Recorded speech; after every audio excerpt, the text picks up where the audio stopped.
महज 13 दिन बाकी और उसके बाद पाकिस्तान भी समझ जाएगा कि भारत जवाब देता है तो मुंहतोड़ जवाब देता है। इसके पहले सर्जिकल स्ट्राइक करके हमने ये बता दिया है, लेकिन अब जो 13 दिन के अंदर होने जा रहा है उसके बारे में कभी पाकिस्तान ने भी नहीं सोचा होगा। एक रिपोर्ट देखिए।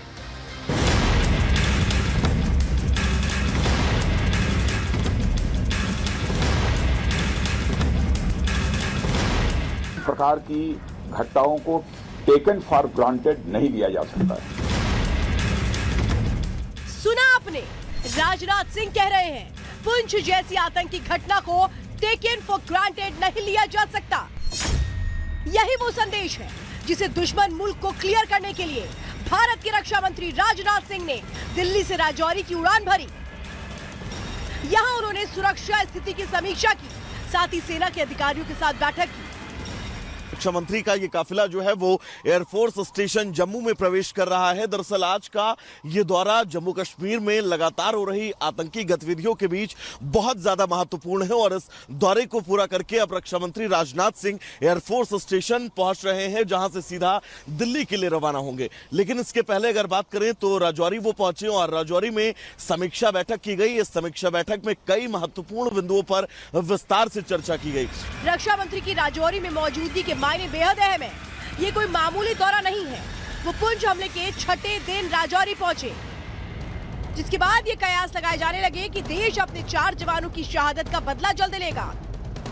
चारों जवानों की देश के लिए कुर्बानी को खाली नहीं जाने दिया जाएगा। राजनाथ सिंह ने साफ कर दिया, इसके लिए सरकार का खजाना खुला है। शासन की तरफ से सहयोग की आवश्यकता है अथवा भविष्य में भी जो शासन के सहयोग की आवश्यकता पड़ेगी उसके लिए हम सरकार का खजाना पूरी तरह से खुला हुआ है। और मैं आपको आश्वस्त करना चाहता हूं कि घटना की गंभीरता को देखते हुए जो भी आवश्यक और जो भी उचित कदम है वह उठाने की भरपूर कोशिश की जा रही है। बस अब इसी कदम का देश इंतजार कर रहा है। एक एक नागरिक बदले की आग में जल रहा है। देश पाकिस्तान पर एक और सर्जिकल स्ट्राइक की मांग कर रहा है। राजनाथ सिंह ने भी संकल्प ले लिया है, कश्मीर की धरती से आतंकवाद को मिटाकर ही दम लेंगे। आप आगे बढ़िए। आतंकवाद का सफाया जम्मू कश्मीर से होना चाहिए, इस संकल्प के साथ आप आगे बढ़िए।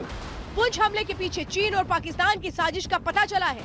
सूत्रों का कहना है कि एलएसी भारत का ध्यान भटकाने के लिए पाकिस्तान में पल रहे आतंकियों ने घुसपैठ की और सेना का ध्यान भटकाने की कोशिश की।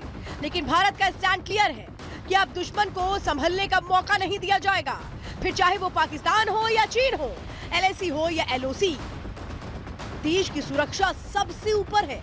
लेकिन ये बात जम्मू कश्मीर के पूर्व मुख्यमंत्री और नेशनल कॉन्फ्रेंस के मुखिया फारूक अब्दुल्ला जैसे नेताओं को भी समझनी होगी, जो पुंछ घटना के बाद भी भारत पाक के बीच बातचीत की वकालत कर रहे हैं। उनका कहना है कि अगर भारत और पाकिस्तान के बीच बातचीत नहीं होती तो जम्मू कश्मीर का भी हाल गाजा जैसा ही होगा।